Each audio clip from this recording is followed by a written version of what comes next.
Qu'est-ce que le staycation ? Merci d'avoir posé la question. Les vacances d'été touchent bientôt à leur fin. Pas question de se larmoyer, il est plus que jamais temps d'en profiter. Pour l'occasion, Maintenant vous savez vous propose une semaine farniente avec comme toujours des sujets variés. Bonne écoute! Partir en vacances, c'est chouette, mais ce n'est pas à la portée de tout le monde. Cela demande du temps, pouvoir poser des congés auprès de son entreprise ou se permettre de décrocher quelques jours ou quelques semaines pour les travailleurs indépendants et de l'argent. Pour les familles nombreuses ou les personnes se trouvant dans des situations financières instables, les vacances sont un luxe.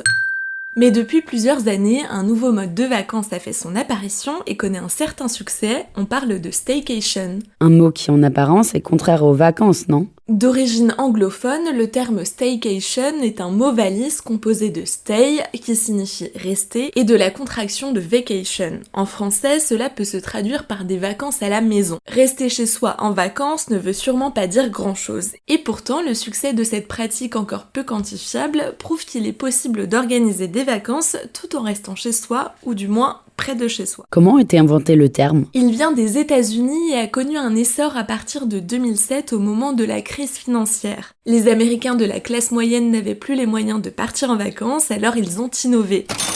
L'idée est arrivée en Europe en 2009, plus précisément en Grande-Bretagne, lors de l'augmentation du cours de la livre et elle s'est répandue un peu partout. En quoi cela consiste-t-il ? Cela permet de créer un quotidien comme en vacances tout en restant chez soi. Le premier avantage est de ne pas dépenser autant d'argent qu'en vacances et le second de ne pas perdre de temps dans les trajets pour se rendre à son point de destination. L'idée est d'établir un programme avec des activités comme si vous étiez en vacances. Par exemple, une sortie au lac le premier jour, une matinée d'escalade le second, un brunch le troisième, etc. C'est la preuve qu'il est possible de profiter pleinement, un peu comme si on était en vacances à Marseille, mais tout en restant à Lyon par exemple. Chacun est libre d'adapter le concept à ses envies, il n'y a pas de règle d'or.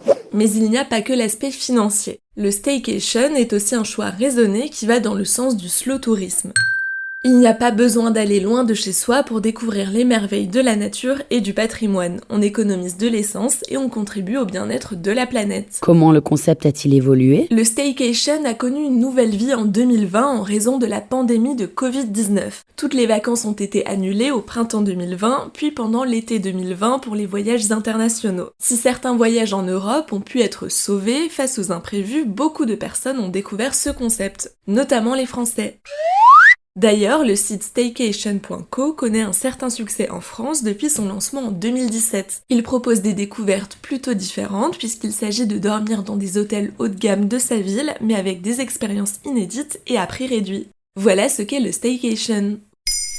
Maintenant, vous savez, un épisode écrit et réalisé par Pauline Weiss. Ce podcast est disponible sur toutes les plateformes audio et pour l'écouter sans publicité, rendez-vous sur la chaîne Bababam Plus d'Apple Podcast.